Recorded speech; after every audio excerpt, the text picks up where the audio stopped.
A scream tears through the midnight hush, a sound that splinters against the jagged cliffs of a forgotten Romanian coast.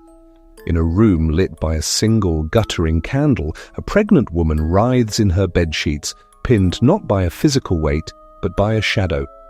It is a stain of impossible geometry, a thing of too many limbs and a chilling, ancient purpose. A searing heat and a glowing symbol is scrawled onto her skin like a brand. As the light of the mark fades, the light in her eyes is extinguished, replaced by an endless, inky black. This is not a dream. This is a claiming. This is the curse of the Samka. Our story unfolds in a place that time has tried to forget, a remote coastal village perched above the restless, churning waters of the Black Sea. Here, the cliffs crumble into the waves with a sigh of resignation, and the fields grow wild with neglect. The very air is heavy, thick with salt and unspoken histories. In this isolated world, the old ways cling like lichen to stone. The villagers speak in hushed tones of things best left buried in the past, of a hidden cave temple carved deep into the cliffs, its stone walls stained with symbols the color of old blood, and of the Samka, the nightmare that sleeps with one eye open. The Samka is no mere folktale told to frighten children. For generations, she has been a whispered truth, a palpable dread passed from mother to daughter. She is the crone whose knuckles scrape against the floorboards beneath the bed, the flicker of movement at the edge of your vision, the cold, damp breath on the neck of an expectant mother. A shape-shifting horror, she crawls from the deepest shadows, her form shifting between a hunched, skeletal hag and a monstrous spider-like creature whose multiple eyes glint like hot coals. She seeks out pregnant women, those carrying the bright spark of new life. She does not come to kill, she comes to mark, to. The symbol she carves is a key, a doorway through which she will later reach, not to steal the child, but to hollow out its soul, leaving behind an empty, silent vessel. Marina Popescu has lived her entire life in the shadow of this legend. As the village midwife, she is a bastion of science and sense in a world drowning in superstition. She has delivered babies by candlelight, her steady hands a comfort against the primal fears of childbirth. She is defiant in the face of old wives' tales, empathetic to the suffering of others, and possessed of a stubbornness that has made her both a beloved healer and a quiet outcast. But Marina harbors a secret, a truth she barely dares to acknowledge, even in the privacy of her own mind. On her shoulder, hidden beneath her clothes, is a faint, intricate scar, a brand that pulses with a sickly, otherworldly luminescence in time with her own heartbeat. She is marked, and she is pregnant. Her nights are no longer her own. They are a canvas for the Samka's art. The nightmares are vivid, suffocating, and always the same. She finds herself deep within the labyrinthine passages of the cliffside cave temple, the air thick with the smell of damp earth and old terror. Shadows dance and writhe on the walls, and from them the Samka emerges. One moment, a stooped crone, her skin like wrinkled parchment. The next, a skittering horror of chitin and legs. In these dreams, Marina sometimes sees her own unborn child, its precious face blurring, twisting, the eyes turning black until it wears the face of the Samka herself. She awakens with a gasp, her hands flying to her swollen belly, a silent scream trapped in her throat. The terror is not for herself, but for the innocent life she is sworn to protect. The village feels the shift. The air grows colder around Marina. Neighbors avert their gaze, their lips moving in silent prayers. Wreaths of garlic and iron charms, long thought to be relics of a bygone era, reappear on doorways.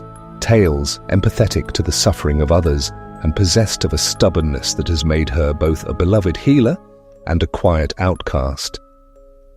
But Marina harbors a secret, a truth she barely dares to acknowledge even in the privacy of her own mind. On her shoulder, hidden beneath her clothes, is a faint, intricate scar, a brand that pulses with a sickly, otherworldly luminescence in time with her own heartbeat. She is marked, and she is pregnant. Her nights are no longer her own. They are a canvas for the Samka's art. The nightmares are vivid, suffocating and always the same. She finds herself deep within the labyrinthine passages of the cliffside cave temple, the air thick with the smell of damp earth and old terror. Shadows dance and writhe on the walls, and from them the Samka emerges. One moment a stooped crone, her skin like wrinkled parchment, the next a skittering horror of chitin and legs. In these dreams Marina sometimes sees her own unborn child, its precious face blurring, twisting, the eyes turning black, until it wears the face of the Samka herself. She awakens with a gasp, her hands flying to her swollen belly, a silent scream trapped in her throat. The terror is not for herself, but for the innocent life she is sworn to protect. The village feels the shift. The air grows colder around Marina. Neighbors avert their gaze, their lips moving in silent prayers. Wreaths of garlic and iron charms, long thought to be relics of a bygone era, reappear on doorways. The old ways may be fading, the church may be a crumbling ruin without a priest, but fear is a powerful necromancer.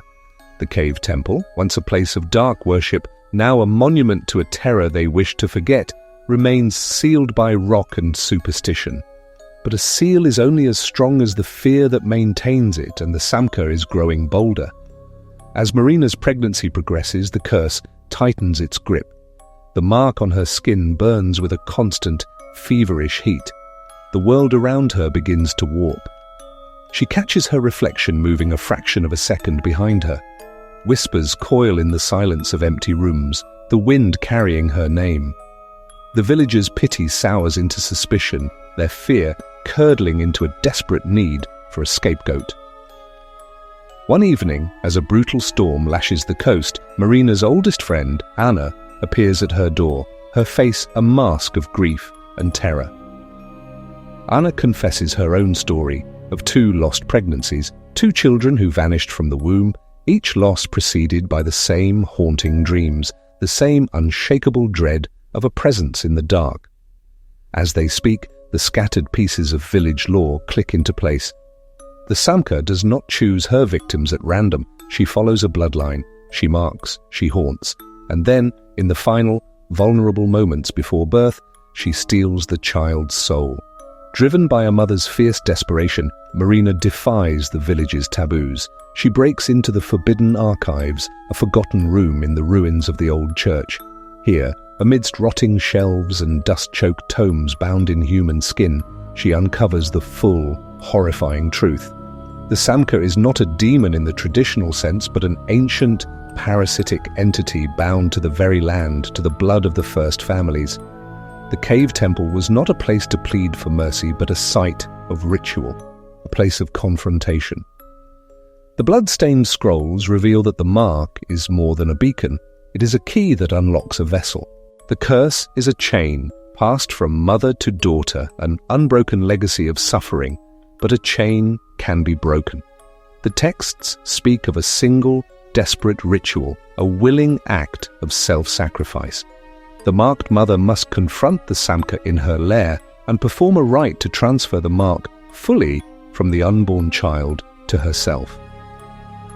It would sever the demon's claim on the next generation, but in doing so, the mother would become the Samka's permanent vessel, her sanity the price of her child's soul. Night descends, and the veil between the waking world and Marina's nightmares tears open. The visions intensify, now viewed through the distorted, nauseating warp of a fisheye lens. She is lost in the cave's pulsating corridors, the walls themselves seeming to breathe. The air is filled with a low, haunting chant, a chorus of lost children and grieving mothers.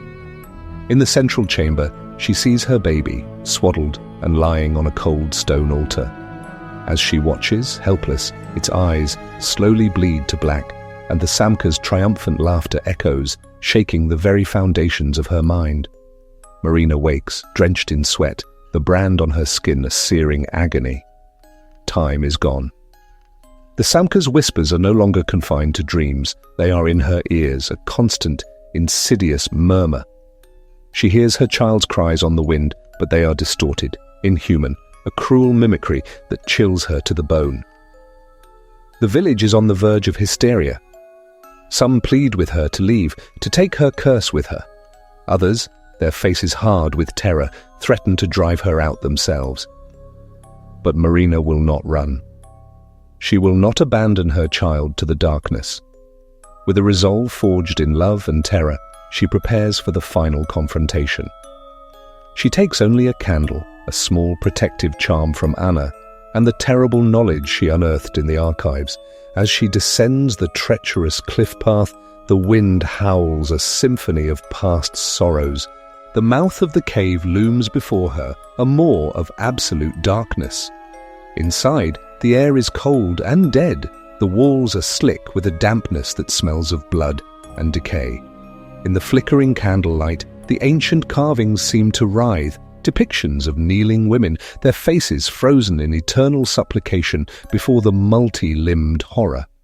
The ghostly chanting grows louder, a physical pressure against her eardrums as she ventures deeper into the labyrinth. At the heart of the cave, she finds the altar, a great slab of rock, slick and dark with the offerings of centuries. The air thrums with a malevolent energy. The shadows in the chamber coalesce, pulling together and unraveling to reveal the Samka's true form, a fluid nightmare of shifting limbs, part crone, part arachnid, its countless eyes fixing on Marina with an ancient, predatory hunger. The Samka speaks, its voice a cacophony of stolen lullabies and dying breaths. It reveals the final, devastating truth. Marina was not chosen at random. She herself was born a vessel, marked from birth to be the next link in the chain. But as a child, her will had been too strong, her spirit too defiant.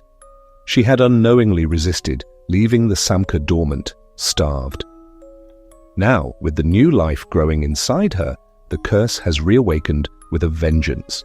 She is not merely the prey, she is the key to the Samka's return to power. The demon offers a bargain: surrender the child, and Marina's life will be her own. Refuse, and the Samka will consume them both.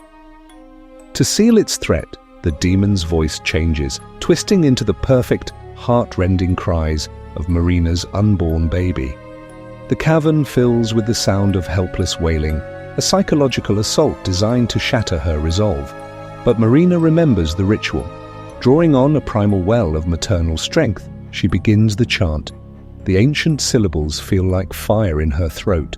The mark on her skin erupts in a blaze of white-hot pain as she pours every ounce of her will, her love, her very being into it, forcing the curse to recognize a new host. She is tearing the brand from the fabric of her child's nascent soul and weaving it into her own. The Samka shrieks, a sound of pure agony and disbelief, its form convulsing, fracturing into 1,000 writhing shadows. For one blinding moment, Marina's consciousness splinters. She is mother and child, victim and executioner, vessel and warden. The Samka lunges a final desperate attack, but Marina stands her ground, her love a shield more powerful than any ancient evil. And then, silence. A silence deeper and more absolute than any sound. The Samka's cries fade into nothing. The oppressive energy in the cave vanishes. Marina collapses, her body a wreck of pain, her mind hanging by a thread over an abyss of madness. The mark has transferred, her child is free, but she is now the prison. As the first light of dawn touches the horizon, Marina emerges from the cave. Her steps are unsteady, but her gaze is clear and unbroken. The villagers are waiting, a silent crowd, their faces a mixture of terror and awe. She is a savior to some, a cursed pariah to others. She says nothing. She has broken the cycle, but the cost is etched upon her soul. Her child is born healthy and whole, its eyes bright with life, its skin unblemished. The first in generations to be born free. But Marina is forever changed. She lives in a world of shadows, hearing whispers that are not the wind. The nightmares continue, but they are different now. She is not the victim in them. She is the jailer, forever wrestling with the monster trapped inside her. The story of Marina Popescu becomes a new legend in the village, a tale not of a monster, but of a mother. a story of sacrifice, of a love so powerful it could stare into the abyss and make the abyss blink first. The Samka's Mark is a story about the inheritance of pain, about the way trauma echoes through generations until someone is strong enough to absorb the blow. The Samka is a monster, but it is also a metaphor for the cycles of suffering we pass down, often unknowingly. Marina's final act is not one of destruction but of containment. It is a profound statement that the duty of a parent is not just to bring a child into the world, but to do everything in their power to ensure that world is better, safer, and freer than the one they inherited. The mark remains, a testament to the battle she won. But so does hope, a single, defiant flame burning against the encroaching night.